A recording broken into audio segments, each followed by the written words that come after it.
à cause de notre incrédulité. Il dit si elle tarde, si tu penses qu'elle tarde, je ne te demande pas, moi l'Éternel, d'aller au pays de Moab. Mais attends-la, elle s'accomplira. Certainement.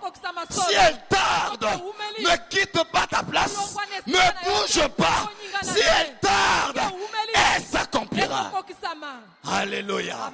C'est une prophétie. C'est une promesse. Un jour, il y avait un homme qui avait la promesse. C'est pourquoi bénis le Seigneur. Parce que tu es un homme et une femme de promesse. Avec Jésus, nous avons des promesses. Avec Jésus, nous marchons avec la promesse. Bénis le Seigneur. Ce jour-là, il y avait un naufrage. Il y avait un naufrage. Il y avait une situation de crise. Et dans le bateau, il y avait beaucoup de personnes. Mais parmi toutes ces personnes, il y avait quelqu'un qui avait la promesse. Tu n'es pas n'importe qui.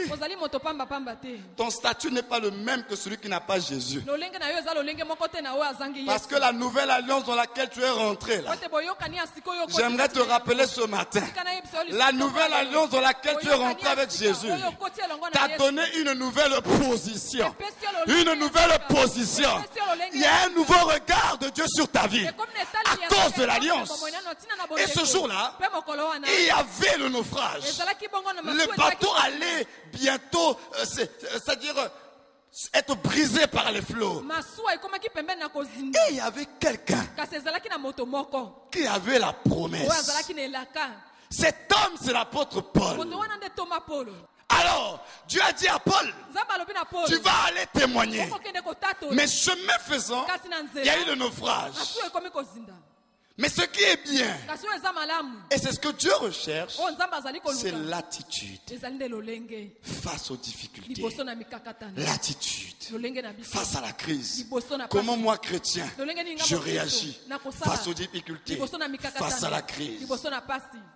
Et l'apôtre Paul va dire à tous ceux qui étaient là, parce que la Bible dit qu'ils avaient perdu l'espérance.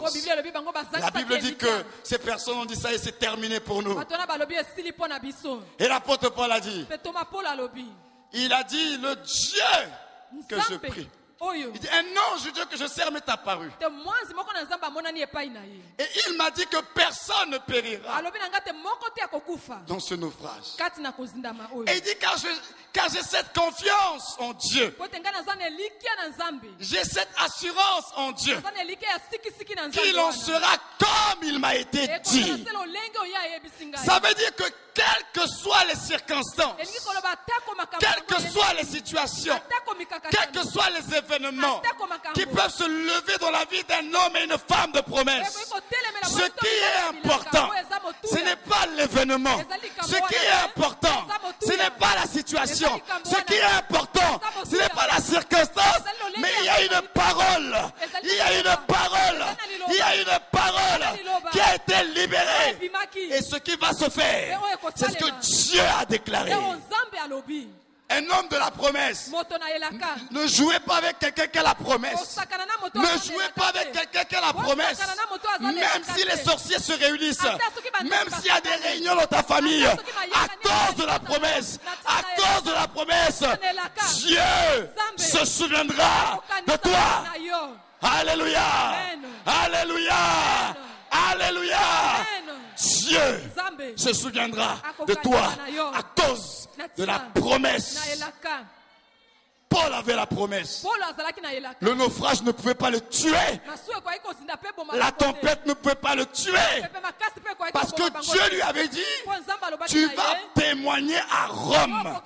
Vous savez, quels que soient les moyens que Dieu utilise, parce qu'il a dit, mes pensées ne sont pas vos pensées.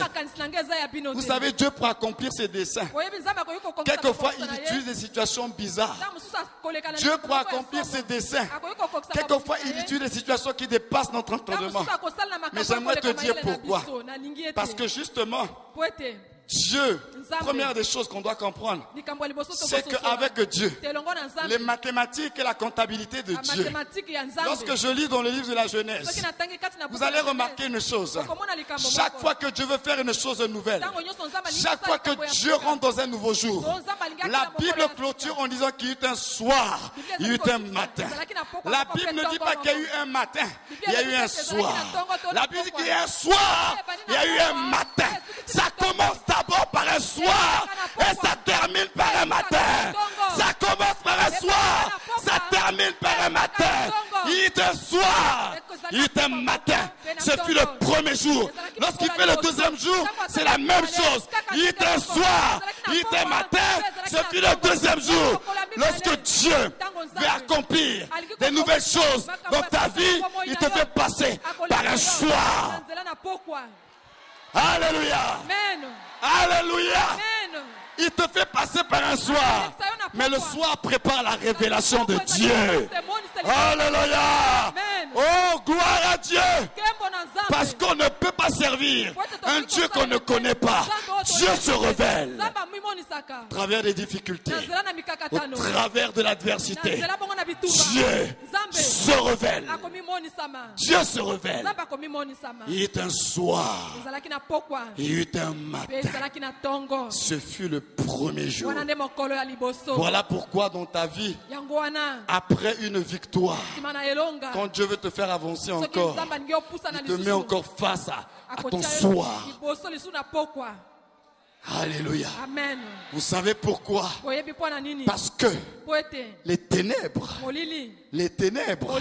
précèdent toujours la lumière. La lumière n'a de sens parce qu'il y a des ténèbres. Tant qu'il n'y a pas de ténèbres, la lumière n'a pas de sens. C'est parce qu'il y a les ténèbres que Dieu se révèle. Alors mon frère, j'aimerais te dire ce matin, quelle que soit la durée de la nuit, sache que le jour se lève toujours. Quelle que soit la durée de la nuit, le jour se lève toujours. Il n'y a pas de soir éternel, mais il y a un Dieu éternel. Alléluia. La promesse s'accomplira. Elle s'accomplira. Maintenant, je vais terminer en vous disant que quand Dieu fait traîner la promesse, ce n'est pas que Dieu trouve du plaisir à nous voir dans la situation. J'aimerais te dire ce matin, il a dit que la pluie arrose, elle féconde et elle fait germer. La germination, c'est le résultat final. C'est ce que tu vas devenir. Mais avant de germer, il y a une transition. Cette transition, c'est le temps de la fécondation. Dieu, c'est comme ça qu'il fonctionne. Dans Genèse 3:15, le Seigneur a prophétisé. Il a dit que la postérité de la femme écrasera la tête du serpent. Il y a eu une promesse qui a été libérée. Vous allez convenir avec moi que de la Genèse 3 verset 15 jusqu'à la manifestation dans le livre de Matthieu avec l'ange Gabriel, il y a plus de 4000 ans qui vont s'écouler. Alors pendant ces 4000 ans, qu'est-ce qui s'est passé? Qu'est-ce qui s'est passé? On a dit la postérité de la femme. Il sortirait de la femme. Mais justement, lorsque Dieu donne la promesse et qu'elle tarde comme ça, c'est parce que Dieu travaille. Il prépare les conditions. Il prépare les conditions. Qu'est-ce qu'il a fait? On lit la Bible, on n'avait pas compris le mystère de Dieu. Comme ce monsieur devait sortir de la femme, ce n'est pas un ange qui allait descendre sur la terre. Il devait être un fils de l'homme. Alors Dieu a choisi quelqu'un. Parce que Dieu a respecté l'ordre naturel de comment on vient sur la terre. Alors il va prendre un monsieur qu'on appelle Abraham.